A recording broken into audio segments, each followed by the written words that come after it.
You know. So when you go all in, there is no plan B. Like there is no plan B. The eggs were in all baskets. You know, Lawrence understands that. I think the ownership understands that. They can't allow him to walk. They have to be 100% behind him in his injury, and they have to say this guy can come back and do it again because he's already come back from injury and played at an all-star and MVP level. But they went in all in 2 years ago when they signed both of those guys in the free agency. So you can't turn back now. there's no turning back now, brother. Kenny, let me say this. I know Kawhi's a two-time champion, but while I got you on the show, let me also reiterate a position that I've echoed in the past. I have no problem recognizing Kawhi Leonard as one of the top 5 players, and the brother is just big time. There's no denying that. He's a two-time champion. We get that. But, Kenny, I got serious doubts as to whether or not I would want to invest with him long term. You talk about a 1 or 2 year deal, that's different. But long term, speak to us a second about culture in the sport of basketball. When you instigate load management, when you play when you want to play, practice when you want to practice, and you're injury prone, how can that build the proper culture for you, particularly if you're the Los Angeles Clippers? What do you say to that? Well, they're handcuffed. They handcuffed themselves only because he won a championship doing that in Toronto. He was load management, coming in and out, practicing at certain times, sitting out games, and he won a championship, and he was healthy down the stretch. Then, if you say, I'm going to only offer you a 1 or 2 year deal, a 3 year deal, there's 20 other teams that would clear cap space and say, I'll take that chance, including a team in the same building, probably. We'll say, we'll take that chance. You know, I think that they put themselves in a position that he's won that way. If he had played at Toronto and they didn't win, then you could be like, well, hey, God, we gotta step back. We gotta give you like 3 year deal. We gotta see if you can practice. But since he's done it, and he's done it at the high level, and won the championship doing it, I think you're handcuffed to say this is the way it's going to be. Mm-hmm. Kenny, they left the good stuff for me, paying it forward. Tell us more about the Jet Academy. We talked to you about it when you launched it. We were pandemic, July 2020. What's going on with that? 6,000 members, virtual basketball instruction. You get the best. That's what we're doing here. That's why I'm here at Dean Smith Center in North Carolina. Nice. We're filming. We just filming 6 Man of the Year, Jordan Clarkson. Got Draymond Green, C.J. McCollum, and you get just personal one-on-one learning how to play the game. There's a lot of great trainers, but these guys tell you when to do stuff, why. There's a difference between just doing a drill. So if you go to thejetacademy.com, again, thejetacademy.com, sign up. Don't be a scrub this year. Don't come back after all of the pandemic in this summer and come back to your high school, your middle school, and be a scrub. Coach is like, what have you been doing the last 2 years? Kenny, just putting on COVID pounds. Kenny, I got news for you, man. I got breaking news for you. I might become a member, man. I fix my knees up, bro. I might come to the Jet Academy. I might do that. I might do that, Kenny. I might do that. I'm trying to get back out there. I will say, Stephen A. always had a jump shot. He couldn't move and shoot, but he could shoot. Kenny. I'm coming back. Kenny, always a good time. Always a good time. Thank you so much for being with us. Have fun. Possible to average a triple-double in the NBA? What would you have thought there? I would say, why not? Big baller, on my way to a triple-double. Westbrook's got his triple-double. Triple-double. Triple-double. Move over, Chico. What he's doing is just electrifying. He just attacks everybody. There's no player like myself. He's made the triple-double look so easy. This shit ain't easy, though. I'll tell you that. History. Russell Westbrook has just surpassed Oscar Robertson. Normally, I don't like to pat myself on the back, but tonight I will. I won't stop until I can't play no more. Westbrook gives the Lakers a star-studded big three. LeBron, AD, and Westbrook have combined for 34 All-Star selections. They would be the second team to have a trio with that many, along with the 2011 Celtics, who featured Shaq, Kevin Garnett, and Paul Pierce. It also gives the Lakers two of the best playmakers of all time. LeBron and Westbrook have combined for 283 career triple-doubles. Westbrook is the all-time leader in that category, while LeBron ranks 5th. Both players also have a scoring title and assist title under their belt. But then there's this question of how they'll fit, especially in terms of floor spacing. Westbrook shoots just over 30% from 3 in his career, something the Lakers ranked 21st in last season. But to be fair, LeBron won 2 titles with D. Wade, who shot worse than 30% from 3 in his career. The Nets remain the favorites to win the title next season, according to Caesars in Vegas, but the Lakers not far behind. After LA, it's the Bucks at plus 800, followed by Golden State. Now it is great to be joined by our friend TNT's Kenny the Jet Smith. Kenny, how we doing? I'm doing great down here in Chapel Hill, as you see, at the Dean E. Smith Center. Out here enjoying myself and having a good summer. Good. That's what we like to hear. We got so much to talk to you about, but we want to get your reaction to the major news. Obviously, the Russell Westbrook teaming up with LeBron and AD in LA. Your reaction? Well, I think, we heard all the rumblings that they wanted to add another piece, the big 3 or whatever you want to call it.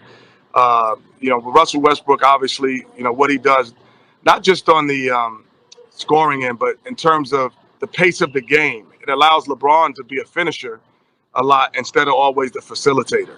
And so, running that break, you have LeBron on the wing instead of with the ball a lot of times now. That's going to be a difficult situation for a lot of teams to handle. I feel you on that, Kenny. It's always good to see you, my brother. You know that. I feel you. I feel you on that. Here's where my reservation lies as it pertains to winning a championship, because I definitely think they'll be the Final Four in the NBA, but winning a championship. Couple of things. Number one, that pace of play you just alluded to. LeBron James is phenomenal of a conditioned athlete as he is.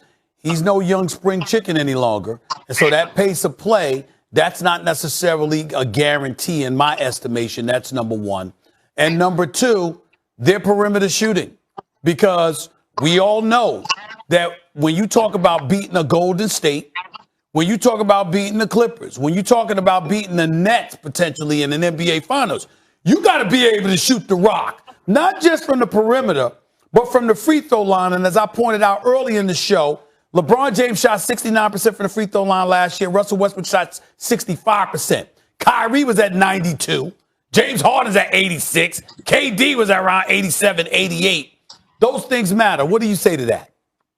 I'd say the one thing that, for perimeter shooting, I thought I was a good shooter until I got to Houston. I became a great shooter because you go to Houston and you get an extra second because they're double teaming great players.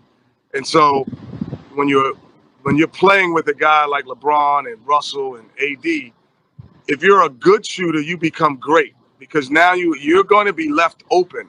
It was the first time in my life, Steven and guys, that I was left open.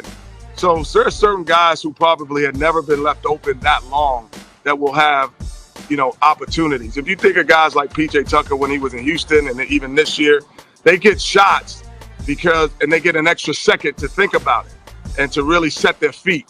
So that actually makes you a better shooter playing with those guys who are maybe a marginal guy who comes in and say he can knock down shots. Then all of a sudden he comes there and they say, man, he's a prolific three-point shooter.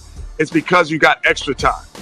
Kenny, let's say they get 2 pure shooters to round out the starting 5, right? Because they still got the sign and trade rights for Schroeder, and they have Talen Horton-Tucker. They have some stuff that may not work on this team, but other teams might be interested in. I look at the Nets. The difference is offensively, all 3 of their big 3 are, for their size, among the greatest scorers ever from anywhere, right? That's not the Lakers. But if the Lakers round out the starting 5 with a couple of pure shooters, is that enough, or does the shooting need to be distributed better among the guys who are going to touch the ball as the most, like Westbrook and LeBron and AD? Does that give the Nets an advantage if they should meet in the finals?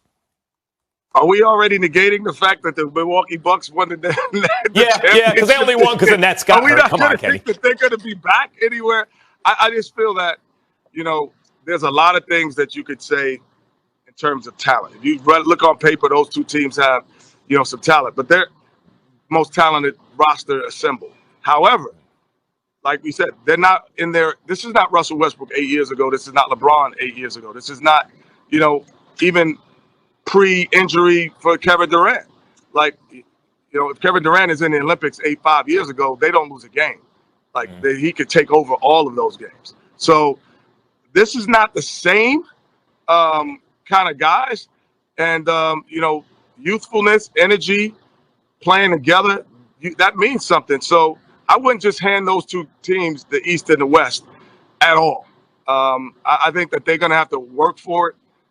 They have to stay injury free. They're going to be playing saving him for this game, and that gets you out of rhythm. And I thought that got the Lakers out of rhythm this year, and we'll see if it doesn't do it this next year. Russell Westbrook, Kenny Smith, fourth team in 4 years. Teammates, Kevin Durant, Reggie Jackson, Serge Ibaka, Victor Oladipo, Paul George, James Harden again, Bradley Beal. No championship to show for it. And now has got LeBron James and Anthony Davis as his teammate. At the start of this show, I talked about how because he's so phenomenal and because he's a surefire first ballot future Hall of Famer, all of those things taken into consideration, he will never be under more pressure than he will be this year. He won't care, but that's the situation. Am I right or wrong about that? Well,